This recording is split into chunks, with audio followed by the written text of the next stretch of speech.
Olá, meus amados irmãos, a paz do Senhor Jesus, tudo bem?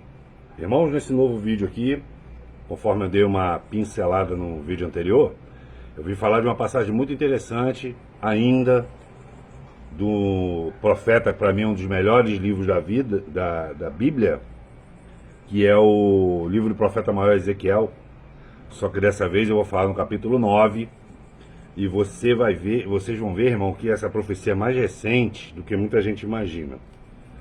Eu vou precisar ler ela toda. Então vamos lá, vamos adiantar. Livro do profeta maior Ezequiel, no capítulo 9, a partir do verso 1, diz assim a palavra do Senhor. Então ele bradou com todo vigor próximos aos meus ouvidos: guardiões da cidade, tomai posição cada um com a sua arma de extermínio na mão. Imediatamente 6 homens vieram pela porta superior do templo, que está voltada para o norte. E cada um desses executores impunha sua arma de destruição, prontos para a matança. E entre eles estava um homem, preste atenção nisso, irmão. Entre eles estava um homem vestido de linho, que portava um estojo de escrevente à cintura. Eles entraram e se postaram ao lado do altar de bronze. E a glória do Deus de Israel ergueu-se acima do querubim, onde havia repousado, e se moveu para a entrada do templo. E Yahvé chamou o homem, vestido de linho, que trazia o tinteiro de escrivão na cintura. E o Senhor ordenou-lhe: passa pelo meio da cidade, pelo meio de Jerusalém, e marca com um sinal a testa das pessoas que se aborrecem, e não compactua de todas as abominações que se comete no meio do povo. Enquanto eu ouvia isso, ele disse para os outros executores: passai, pois, pela cidade, seguindo os passos do escrivão, exterminai sem piedade nem compaixão todos os demais. Olha só, versículo 6. Matai sem dó, idosos, rapazes e moças, crianças e mulheres, até aniquilar todos. Todavia, não tocai em ninguém que tenha recebido o sinal da salvação. Começai, pois, a destruição pela minha própria casa, o templo. Então eles iniciaram a matança pelas autoridades que estavam na frente do santuário, as autoridades santas. E eles ainda lhe ordenou: contaminai e profanai o templo, lotai de mortos os grandes pátios, abandonai o lugar, agora podeis ir. E eles partiram imediatamente e deram início à matança em toda a cidade. Enquanto aquela carnificina prosseguia, fiquei sozinho. Então prostei-me com o rosto rente ao pó da terra e clamei em alta voz: ó Yahvé soberano, vais mesmo destruir toda essa gente de Israel, lançando a tua indignação sobre Jerusalém? E o Senhor respondeu: a malignidade da nação de Israel e de Judá é incomensurável. A terra está mergulhada em sangue, e a cidade atolada na injustiça, pois eles vivem alegando: ora, Yahvé já abandonou toda a nação, o Senhor não olha mais para o povo. Sendo assim, eu também não terei misericórdia e nem compaixão dessa gente, e farei recair suas más atitudes e obras sobre suas próprias cabeças. E o homem que estava vestido de linho, em cuja cintura estava o estojo de escrevente, retornou com um relatório e apresentou, dizendo: fiz tudo conforme me ordenaste. Uma visão clara. Temos vários personagens aí. Ordenado por quem? Pelo próprio Deus. Tá me entendendo, irmão? É o padrão da palavra de Deus que eu sempre falo. Tem pessoas, igual uma moça que eu dou assistência, né? De revelação, que ela ora tem sonho, né? Com tempestade e destruição, ora tem sonho de água invadindo. Eu também tinha esse sonho, eu tive muitos sonhos desses de água invadindo, né? Aí a gente fica aqui a mais ou menos uns 10 quilômetros não, menos que isso, 5, 7 quilômetros da Baía de Guanabara. Mas eu sonhava com a água vindo até aqui na porta, que é um lugar elevado aqui no bairro que eu moro, em Duque de Caxias. Para isso acontecer, literalmente, um bairro inteiro chamado Vila São Luís teria que ficar embaixo d'água, porque eles ficam num nível abaixo, entendeu? Só que eu expliquei para ela, o sonho dela é idêntico ao meu, por quê? Porque existe 2 tipos de águas, assim, né, tempestades com águas de destruição na Bíblia, entendeu, irmão? Tem a parte, se você vê uma água sonhar com água muito barrenta, você vê corpos, você vê destruição, destroços, então aí é um juízo que vai vir, é uma destruição. Agora, se você vê aquela água espumante, verde, né, hora verde, hora azul do mar, você não vê corpos, você não vê gritos de desespero, aquela água ali é a palavra de Deus que está invadindo o local, entendeu? Aonde não chegou a palavra, aonde tinha resistência à palavra de Deus, ela chega ali. Então, querido, essa visão de Ezequiel aqui, ela é clara, tá me entendendo? Deus levanta 6 homens e dá para eles, cada um, uma arma de extermínio. 6 homens. O homem foi criado no 6º dia. Entendeu? Então 6 é número de homem. Ele fica próximo ao 7, entendeu? 7 é a perfeição. 7 foi o dia que Deus descansou. Mas Jesus ele fala assim, ó, o meu Pai trabalha até hoje e eu também. Ou seja, aquela descansar que está escrito em Gênesis no 7º dia, um espírito não se cansa, ainda mais um espírito poderoso igual de Deus. Aquilo ali está dizendo o seguinte, que Deus só vai descansar quando o diabo ou estiver preso ou ele tivesse sido jogado no lago de fogo e enxofre. Aí ele vai descansar. Até lá, irmão, é luta, entendeu? É Deus Todo-Poderoso, né? Não podendo interferir na nossa vontade, chorando, e o Espírito Santo gemendo por causa das nossas más escolhas, por causa das mortes de doença, pela maldade do diabo, pelas nossas más escolhas, entendeu? A gente indo, se suicidando praticamente, indo para a morte, entristecendo a Deus. Por quê? Influenciado por Satanás. E ele está dizendo aqui também nessa profecia que ele vai acabar com essa historinha do capeta. Tá? Mas tem um tempo e o propósito dele, irmão. Ele se cerca de justiça. Ele não deixa dúvida. Você sabe por que ele não matou Lúcifer de cara? Porque Lúcifer levantou uma dúvida no céu. Entendeu? E a palavra de Deus diz que existe miríades e miríades. Essa palavra é bilhões, né? É um número imensurável, uma quantidade imensa. Mas a cada 10 anjos, a palavra me diz que a cada 10 anjos que tinha no céu, 3 foram na conversa fiada de Lúcifer e 7 permaneceram fiéis a Deus. Só que, independente da minoria ter acreditado em Lúcifer, Lúcifer levantou uma dúvida. Então Deus não poderia exterminar Lúcifer, porque ficaria aquela dúvida eterna entre os anjos. E se Lúcifer tivesse certo? Então hoje, irmão, você olhando para o sistema, você olhando para o mundo, você vê nitidamente, primeiro, uma separação entre o bem e o mal. O mal está dominando, o mal está mandando em tudo. É muita maldade, o amor está se esfriando e a maldade está se multiplicando. Alguém tem dúvida disso? Então até ateu, quando a pessoa fala que é ateu, eu não acredito em Deus, mas será que o ateu não está vendo que isso aí é errado? O que está acontecendo no mundo é errado? Então, ele não acredita em Deus, mas ele sabe que existe maldade. Não existiria uma força para equilibrar isso? É questão de lógica, irmão, você está me entendendo? Então alguém aqui tem uma dúvida que o mundo é ruim e não bom, o mundo é mau? Ninguém, né? Mas olha o padrão da palavra de Deus. Anúncio de destruição. Ele está falando que esses 6 homens, ele vai não poupar ninguém. Ele está falando de rapazes, ele está falando de criança, ele está falando de velho, ele está falando de mulher, para matar todo mundo. Ali ó, ele está falando também, ó, eu não vou ter misericórdia. Porque eles não têm misericórdia. Você está me entendendo, irmão? Você está me entendendo? Por que a misericórdia ela é importante? Entendeu? Se não fosse a misericórdia, a gente já seria consumido há muito tempo. E ele continuaria sendo Deus. Você está me entendendo agora onde vai a bondade de Deus? Você está me entendendo, irmão? Só que mesmo durante essa destruição, esse extermínio, isso aqui é uma profecia clara dos tempos do fim. A palavra de Deus diz que 1/3 morrerão logo de cara. Seja por catástrofe, seja por doença, por epidemia. Jesus fala isso. Os profetas também falam isso. Mas mesmo durante o caos, ele levanta o quê? Um outro homem. Que a gente chama de tintureiro. Ele tem um estojo. Ele vai marcar na testa. Olha o contra-ataque de Deus aí. Não é o Apocalipse 13 que fala da marca da besta, né? Que será na testa ou na mão direita. Esse é o sistema. Quem botar já era, eu já falei. E Deus vai fazer a mesma coisa. O diabo é imitão, irmão. Entendeu? Ele está projetando esse chip aí, essa marca, para botar na testa ou na mão, justamente para imitar essa passagem de Ezequiel. Porque ele vai marcar a testa, está dizendo ali. Mas qual é o critério, igual eu expliquei no outro vídeo, qual é o critério que esse tinteiro vai usar, ordenado por Deus? Aqui está dizendo, ó, olha o critério, que eu vou me basear no critério. Quer ver, ó? Passa no meio da cidade, por meio de Jerusalém, marca o sinal na testa das pessoas que se aborrecem e não compactua de todas as abominações que se cometem no meio do povo.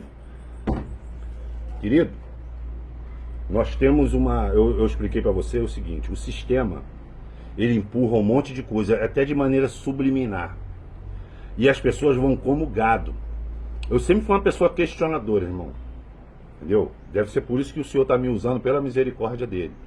Porque eu não tenho mérito nenhum para citar um tio da palavra dele, tá, irmão? Mas eu vou buscar essa santidade, porque não adianta, que a palavra de Deus diz, profeta, salva-te a ti mesmo. Então, olha só, eu sempre fui uma pessoa questionadora. Por que que isso aconteceu? Por que que eu tenho que seguir isso? Por que que no carnaval eu tenho que ficar 7 horas numa estrada, que não acontece no acidente, é só o fluxo de veículo, para eu ver as mesmas caras dos vizinhos 250 quilômetros depois? Por que que a gente faz isso? Tá entendendo? Aí chega lá, pega a praia lotada, você vai lá para descansar, acaba se cansando mais ainda. Quando chega de noite, é funk, é samba, é tudo. Você acaba gastando um dinheirão de gasolina, que não é barato. Você se aborrece. Você perde pneu, perde tudo para ir no mesmo lugar. Ricardo, então não é para ir não? Não, vai em outra época. O meu irmão, ele pensou, eu falei isso para ele, ele aprendeu. Todo mundo vai em dezembro, festa de fim de ano, lá para a região litorânea. Ele fica aqui em casa. É uma maravilha ficar aqui por aqui pelo bairro. Não tem trânsito, maior silêncio, entendeu?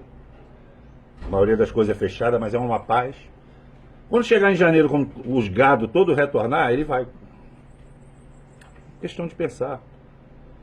Então, são coisas que o sistema empurra. Eu já falei para você, essas coisas duvidosas, de ida ao homem à lua, de pandemia, de aumento de geleira, de camada de ozônio.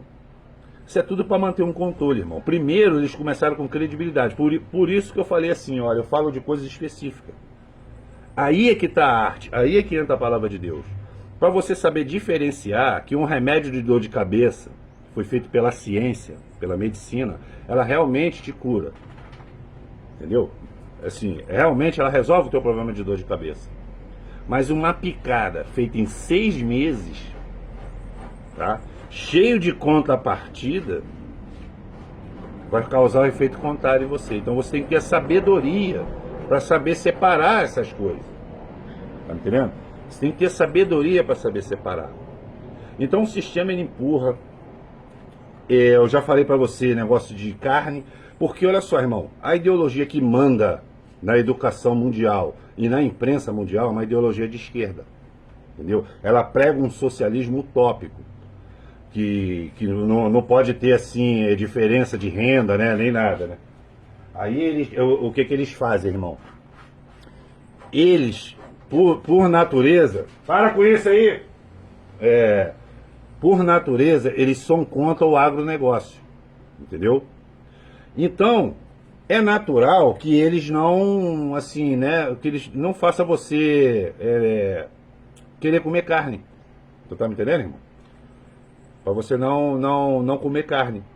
Então eles vêm com essas ideias de veganismo, fazendo você comer mato, essas coisas assim, porque no final eles querem que vocês comam insetos. Já tem aí, já tem até chefe famoso aí, New York Times, né, falando no New York Times, falando na Globo.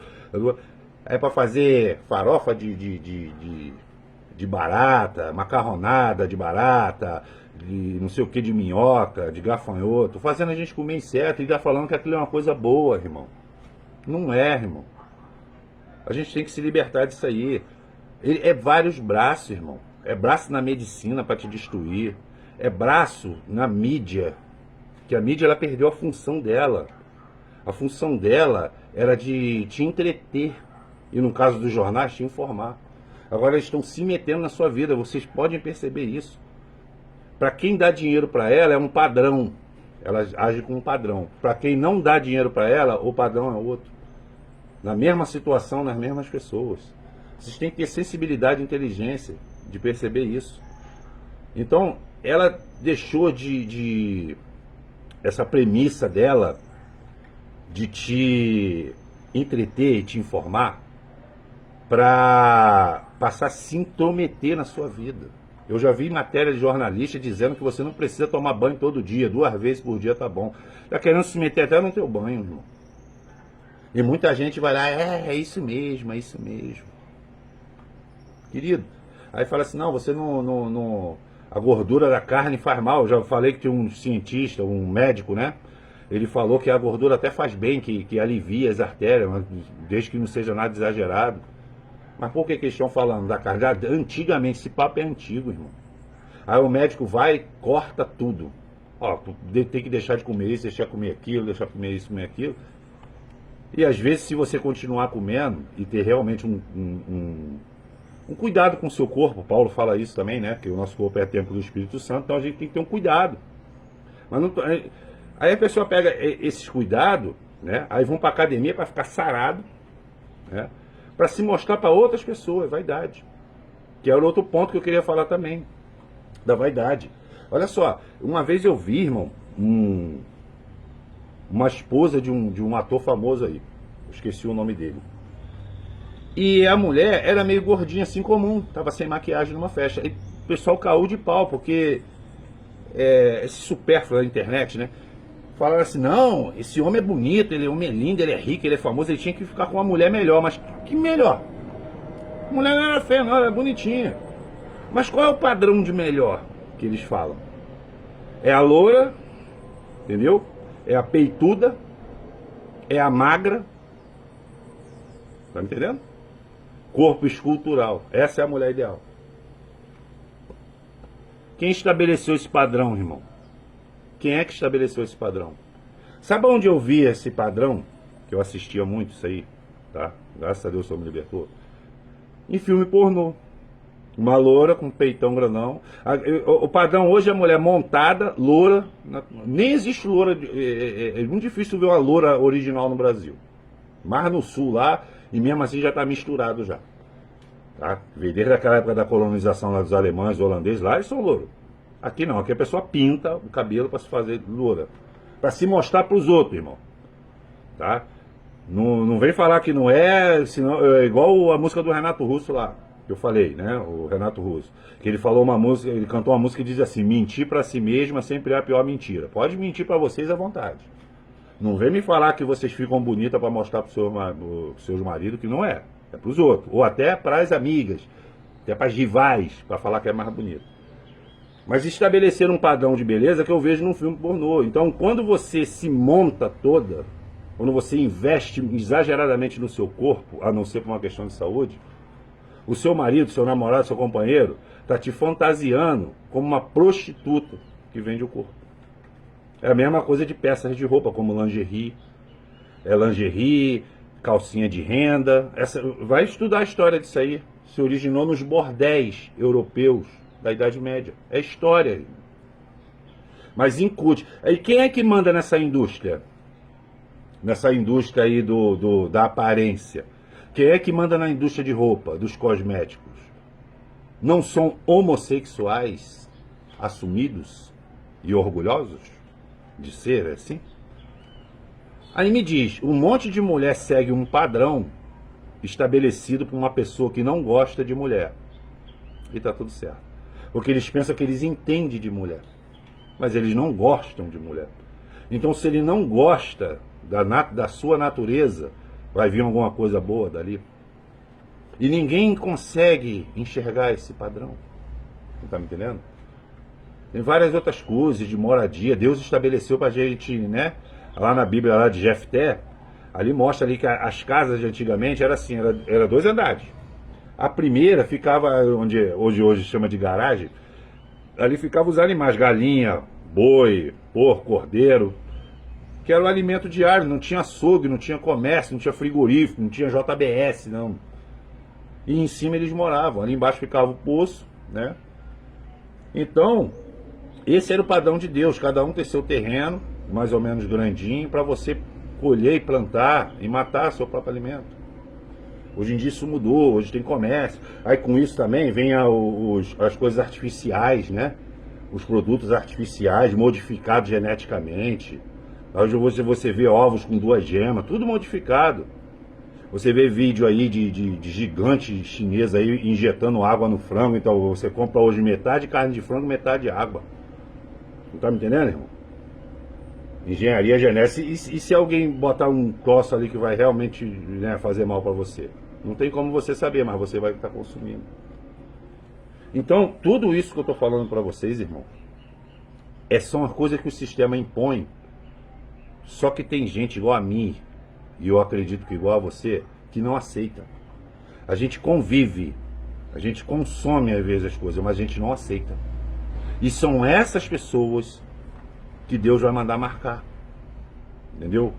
Por isso que eu estou falando, vocês têm que sair do sistema, irmão. Bagunçar a ciência toda. O pessoal chamou quem contestou a picada de negacionista, de anti-ciência. Mas eu vi muita gente fazendo isso, pessoas que se diz transgênero. Só existe, a ciência fala que só existe 2 gêneros. Não vou nem falar da Bíblia. Homem e mulher. Aí a pessoa fala, não, eu sou não sei o que, eu não sou nenhum nem outro. Isso é anti-ciência. Então a mesma pessoa que está acusando você de ser anti-ciência, ela é uma anti-ciência. E você não pode dar atenção para essas pessoas, que elas estão perdidas. Entendeu? Elas são perdidas, elas não se importam mais com fatos. Não adianta você mostrar fatos. Entendeu? Negacionismo de fatos comprovado. É a pior maneira que existe. Não tem, uma vez, não sei quem escreveu isso, que ele falou assim, ó, você discutir com uma pessoa dessa é dar remédio para um cadáver. Não adianta. Você não vê Jesus falando assim, pelo amor de Deus, fariseus, acredita em mim, lê o pergaminho de Isaías de novo, ele fala de mim, olha as coisas. Não, Jesus ele foi lá para ensinar para quem queria ouvir. Quem não queria ouvir, ó, sacode a poeira do chinelo, vai embora para outro, para quem quer ouvir. Eu não vou aqui pedir pelo amor de Deus, porque o meu Senhor não é mendigo de amém, não. Entendeu? Só estou mostrando para vocês que a profecia de Joel é o seguinte: se você não aceitar esse sistema, não está aceitando e não aceitar resistir até o final, o tintureiro vai vir te marcar. É a salvação, irmão. É o paralelo da marca da besta. Muita gente vai botar a marca da besta. Mas a única marca que eu quero botar na minha vida, que eu estou procurando, é a marca do tintureiro. Ela vai te salvar de todas essas coisas do sistema, irmão. O sistema aí está mais do que provado. Está dominado por Satanás. Tá? Ele está querendo te matar. Ele já está condenado. Tá? E ele quer levar, o pensamento dele é levar o maior número de pessoas junto com ele. É a vingancinha final dele, Deus. Ah, você criou o homem, viu que era muito bom, né?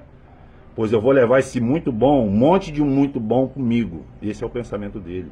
A pergunta que fica é o seguinte, como eu falei no começo do vídeo: Deus não vai se intrometer na sua vontade, entendeu, irmão? Deus ele não vai se intrometer na sua vontade. Ele vai só lamentar, porque você escolheu o lado errado. E esses meus vídeos aqui, e muitos homens de Deus e mulheres de Deus que ensinam, é justamente para fazer, não forçar você, que a gente não pode forçar ninguém, mas para você analisar a situação como um todo, tá?